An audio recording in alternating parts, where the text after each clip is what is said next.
Jambo jingine Bwana akaniambia niwaambie wamama na wababa mlioko kwenye ndoa, kuna dhambi za siri mnazifanya. Kuna dhambi za siri mnazifanya.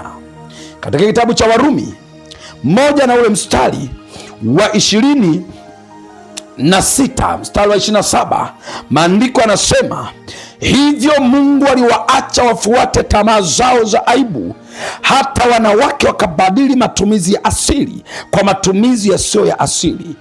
Wanaume nao vivyo hivyo wakayaacha matumizi ya mke asili, wakawakiana tamaa wanaume kwa wanaume, wakiyatenda mambo yasiyopasa, wakapata nafsini mwao malipo ya upotevu wao yaliyo ya haki yao.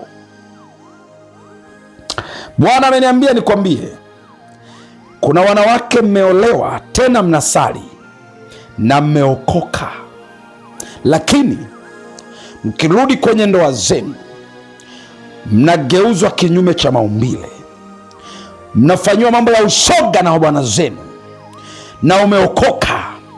Moyo wako unatafunwa kama mchwa anavyotafuna mti. Moyo wako unaugua, tena ni kiongozi kwenye madhabahu. Jambo la aibu. Bwana ameniambia kuna wamama wanaogopa kusema, wanaogopa kuinua sauti zao hata kutubu, kwa sababu ni dhambi ya aibu. Unawaza, unaumia. Na hili jambo ameniambia wanawake wengi wana mateso ya dizaini hii. Mungu ameniambia niseme na wewe ya kwamba hiyo ni dhambi, itakupeleka jehanamu, na hiyo ni dhambi ya siri.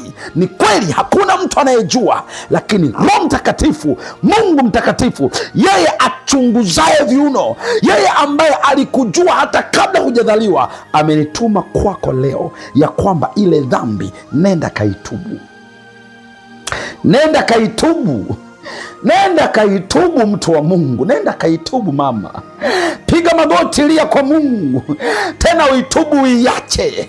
Mwambie mme wangu, tena tubu. Nenda kwa mchungaji. Kwanza anza kwa Mungu. Toba inaanzia kwako, kwa Mungu. Kwa kiongozi ni steji ya pili. Steji ya kwanza ni mahangaiko ya moyo wa ndani. Toka hapo tafuta mtumishi wa Mungu wa kweli, mshirikishe, mwambie mtumishi, nateswa na jambo hili. Jambo la tatu, chukua maamuzi. Mwambie mme wangu, tangu sasa sitaki uniingilie tena kinyume cha maumbile, nataka niende mbinguni. Na mwambie, kama utaniacha kwa sababu hiyo, basi na uniache. Hilo ndio neno la Bwana amenituma niwaambie. Ameniambia niwaambie wamama, ameniambia niwaambie, kwa sababu ni dhambi ambazo umetumika kwa Bwana. Ndio umetumika tena miaka mingi sana. Umeimba kwaya, ndio vizuri sana. Umetumika kama mzee wa kanisa vizuri sana, lakini dhambi hiyo inakutafuna na unawaza umwambie nani? Leo Mungu amenituma nikwambie ya kwamba wakati wa kutubu umefika. Saa ya toba imefika. Saa ya kugeuka imefika.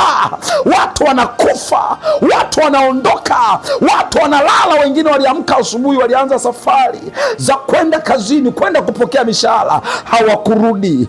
Ikiwa kwako itakukuta katika hali hiyo, utaenda kumwona Mungu wa namna gani? Wakati huo mme wako amekugeuza, umekuwa shoga, unaogopa kutubu. Bwana ameniambia nikwambie, tena wewe unayesali. Bwana akaniambia ukimaliza kuambia wanaosali, waambie na walio wasiosali ya kwamba yale mambo ya siri ambao hawataki kutubu, saa imefika ya kubadilika.